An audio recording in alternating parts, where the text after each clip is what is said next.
Hello and welcome to another episode of Queer Peer Reviews, where we review queer media, good, bad, and ugly. I'm your host, Jamie, and today with me is my co-host, Lupe Dragon. Hello, what's up, everybody? Here at Queer Peer Reviews, we review your favorite films and TV shows and all that stuff in between. Today we'll be showcasing our first queer music artist. Today we're going to be reviewing the new album from Girl in Red, which is called If I Could Make It Go Quiet. This is actually Girl in Red's first album since 2018, I believe. And for those of you who don't know, Girl in Red is like this universal phrase of, do you like women? If somebody asks you, do you like Girl in Red? That's what they mean. Exactly. So the album features 11 songs. The first one, before we begin actually, I just want to make a comment that I feel like this album kind of feels like a soundtrack to like a lesbian, 11 stages of a lesbian breakup. Kind of like an indie film that like represents a lesbian breakup, like kind of like Nick and Nora's Infinite Playlist meets like 500 Days of Summer. I agree. Yeah, I know. Like, I just imagine this whole movie while I was listening to this album, and I just feel like it was just so easy to picture like everything. And I feel like it starts off with this really amazing song to start off the album, which is Serotonin. Yes. Yeah, and I really love it. I love Girl in Red, and I just feel like this was such a great way to start the album. I also think that the production on the album, I mean, she's got like the indie new wave thing going, which is honestly popular in a lot of female artists now. Like we saw Taylor Swift do it a little bit and here and there, and she does it in her own way where, you know, you could kind of put the perspective on like the genre that she's trying to build, and also I feel like a lot of artists don't take a lot of spins and turns the way that she does with her lyrics also, because the lyrics in the album in general are really good. Yeah, and I feel like something that Girl in Red does differently than a lot of other breakup albums is that she takes accountability. Yep. With a lot of other like breakup albums, they kind of just, oh, my ex was toxic, blah, blah, blah, but in this, Girl in Red is saying, oh yeah, like I treated you like shit and now we need to get better. Yeah, like I'm also the one to blame. Like you're not the only one that did all the bad shit. Mm-hmm. So. Yeah, and like with Serotonin, like I said, how I feel like it feels like a movie. Serotonin, like was the initial like you're fresh out of a breakup, like you're feeling all these different feelings. You're running out of serotonin. You're feeling sad, and like the orchestral bit at the end. Play a little clip here, maybe.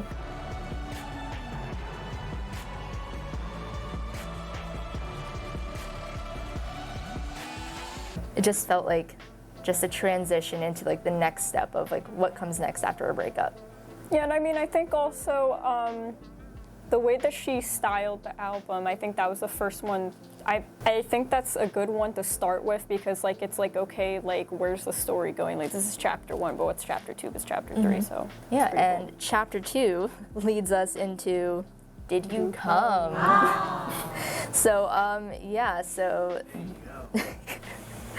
this song, I feel like we don't really need to explain it that much. Talks about, yes, AJ. Can you explain it?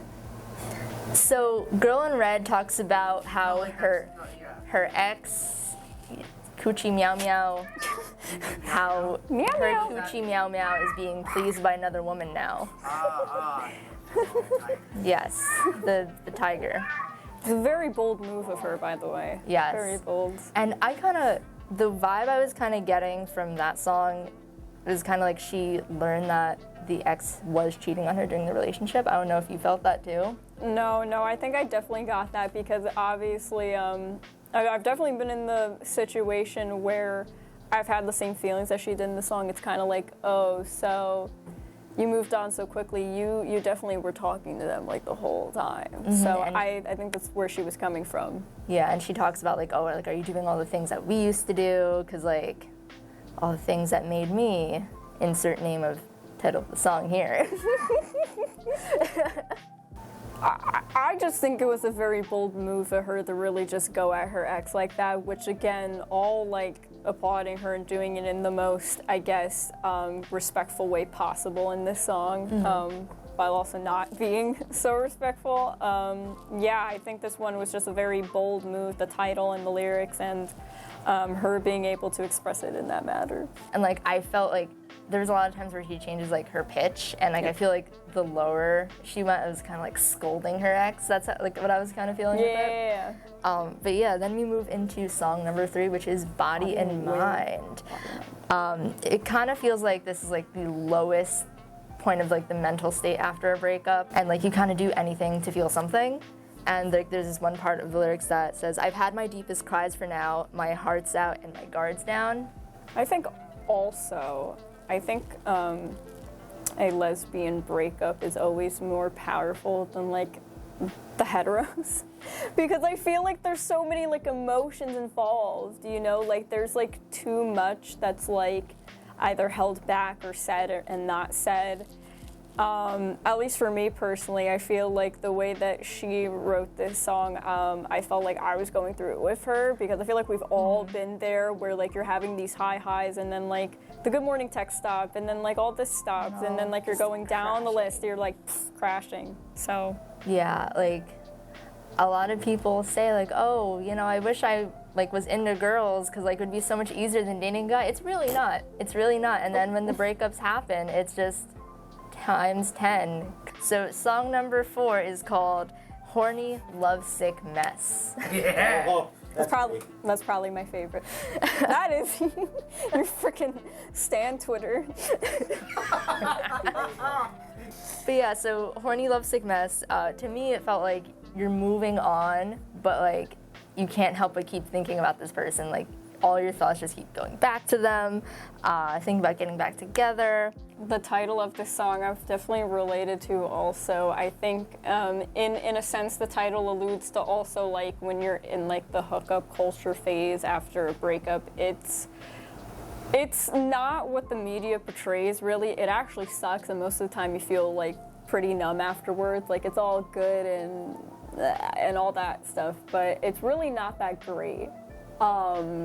So I relate to Girl in Red because I hate casual sex. That's like my least favorite thing in the entire world. So I feel like it definitely was a bold move for her to kind of say, you know, well, like I'm still thinking about you, but like not just in that way. Like I wish we were like still together. I wish like we still had something. So yeah. So then, speaking of casual sex, the next song is called Midnight Love, which kind of gave me like, oh, your ex is kind of call you back for like a booty call type of vibe. Gives you false hope. But yeah, and like some of the lyrics are, in this light I swear I'm blind, in this light I swear you're mine. And it's kind of like when she goes back to her ex for like this booty call, she's starting to give herself false hope, like, oh, this is us getting back together, it's gonna be great. The worst. But no. It's the worst. Don't do it, it's a trap. It's a devilish action to do that to someone where you just breadcrumb them into, oh, we're gonna get back together. Worst thing. Move on. Don't breadcrumb people. Like don't do that. I don't wiggle that worm in front of them. Don't drop the panko breadcrumbs. Just leave me alone. Like. Next up, You Stupid Bitch. Song number 6 is called You Stupid Bitch. Was that a title for me? Was that a mind for me? It was probably written about me. You stupid bitch. You stupid bitch. But yeah, this song is basically about like caring for someone so much, and like this person keeps going for the wrong people. And this is just a call out that you're a stupid bitch and we belong together. So why aren't we together? But was she a stupid bitch? What if she was a smart bitch? She could be a smart bitch. What if she was like... But she's just stupid for smart like Einstein. People. Yeah, maybe she's just stupid for... Stupid for love. No, she's stupid for the chow chow meow meow, whatever you called it. Coochie meow meow. She is stupid for coochie meow meow. Probably. I think the title of the song for me personally, and the lyrics in the song came from a place of, you're so toxic and vile and you're a stupid bitch and I don't want to deal with this anymore. All right, so the 7th song in Girl in Red's album is called Rue, and it's kind of like a reference to Euphoria. I myself have never seen. Have you seen Euphoria? I love Euphoria. It's a very good show. I do want to start it though, but it references like a lot of like drug addiction, using drugs to kind of numb yourself from everything you're feeling, and being diagnosed with bipolar disorder. Yeah, I think this one definitely hit a nerve with a lot of people who listen to it on the album. Me personally, I've never gone through things that Rue went through, or maybe Girl in Red, but definitely like dating someone who dealt with drug addiction. I definitely like saw a lot of the things that she was talking about in the song. It's very painful. It's very painful. I don't think enough people talk about it in the way that she does, because a lot of people will call, people with with a drug addiction like a bad person, or that they're not lovable. And I think really what she was talking about was, like there's pain and we need to be like patient, and like you could still like love someone even though you don't like, it's more like love the sinner and hate the sin. Mm-hmm. That's kind of what that song was trying to get across. And I know within the lyrics she talks about like, oh, I'll make it work, and I'll brush up the dirt and get off the curb. Like she's talking about like admitting to like what's going on with her and how she's trying to get better, and like once again going back to the accountability of trying to make yourself better. And I think that's the important thing, is that she's not sitting here saying, like, oh, woe was me. She's saying, no, I have a problem. I take accountability for this problem, and like I need to fix it if I'm going to be a good partner or a good friend or role model. Yeah, exactly. And then next we move on to the 8th song, which is Apartment 402. I believe this is actually like the apartment that she lives in. And it talks about depression, hopelessness, and throughout the course of the song the tempo accelerates, and it basically at the end resembles like acceptance, that you're accepting yourself for what you've done and like just how everything is going. Yeah, I mean, I think this song in particular for her was kind of showing like a length of like growth, kind of like from where she was to like where she is now, and kind of like evolving as a person.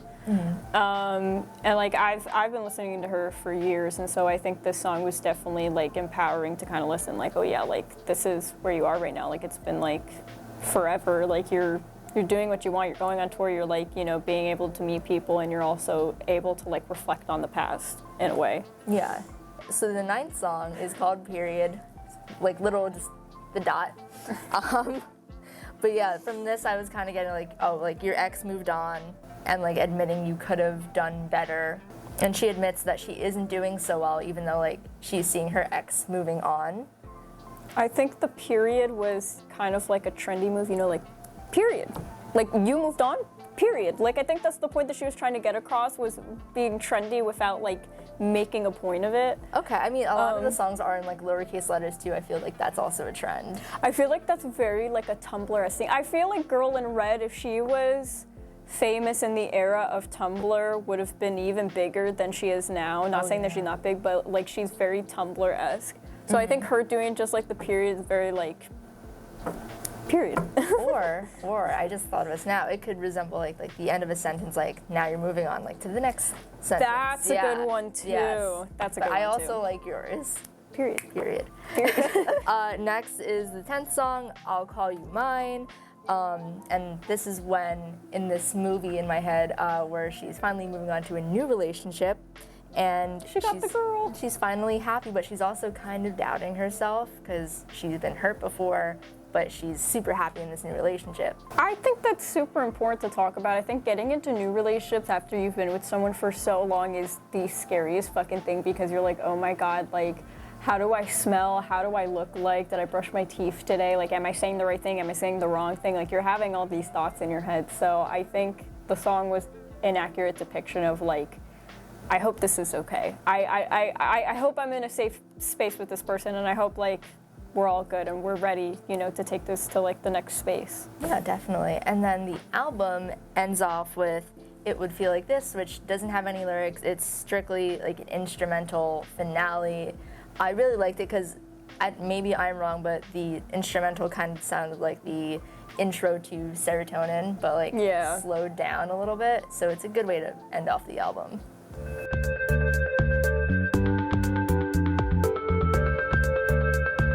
So let's get to the ratings. For each of our music episodes, we're going to be rating them out of 4 categories, and each of those are out of 10. Let's start with the lyrics. How impactful were the lyrics of If I Could Make It Go Quiet? So for lyrics, we give it... I gave it a 9.5, and you I gave it an 8.5. Ooh. But yeah, compared to like... I love Girl in Red, but I feel like this album specifically, like it was really impactful for what she was going through, and specifically because it was based on a breakup, I feel like these lyrics like really were very accurate to how she was feeling. Right.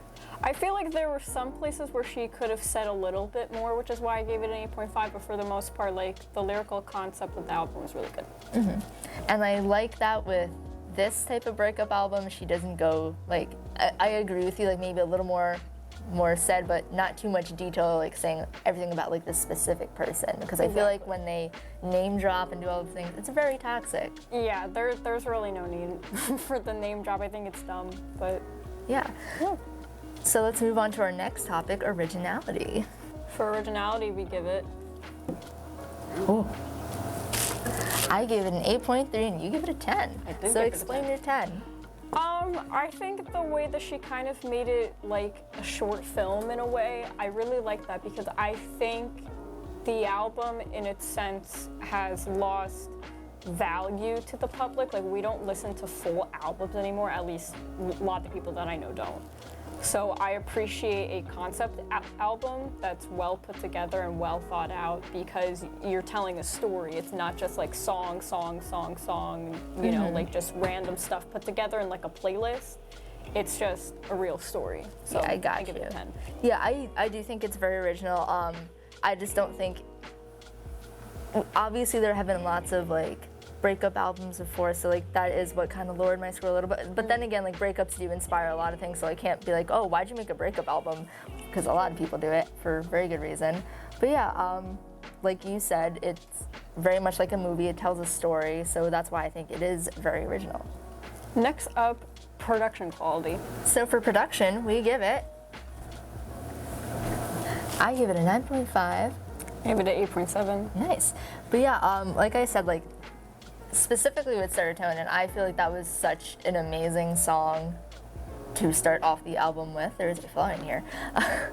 But yeah, it just has so many parts to it that I feel like it just builds up and builds up and builds up. And then like there's like songs that like are a little more like sad, but I feel like it's a very mixed variety of songs that go together so well to tell this story of Girl in Red's breakup and how she got over her breakup.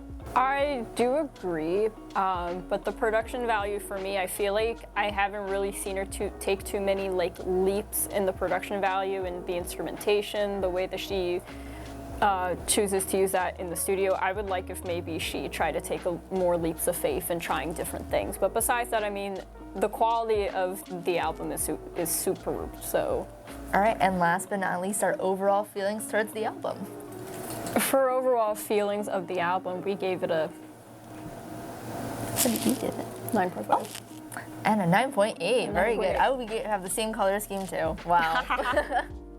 But yeah, it was just a very enjoyable album. The first time I listened to it, I was just listening to it on my car ride home from work, and I was like, wow, I really cannot wait to listen to this again and just analyze it. It was very fun. I feel like I was there with Girl in Red going through all these ups and downs of this album. I think it's definitely a collective experience that we could all relate to, which is also very sad, but, you know. Very sad, but very true. It'd be like that. But we like things that are relatable, even if it makes us sad. Hell yeah. All right, so now for our total. We're gonna have our straight ally, Trayvon, give us our key for our total for today. Trayvon, hit us with that gay shit. All right, your gay ass is getting 92.25% out of 100. Wow, that is a gay plus, I believe. That is a gay plus. Good job, Girl in Red.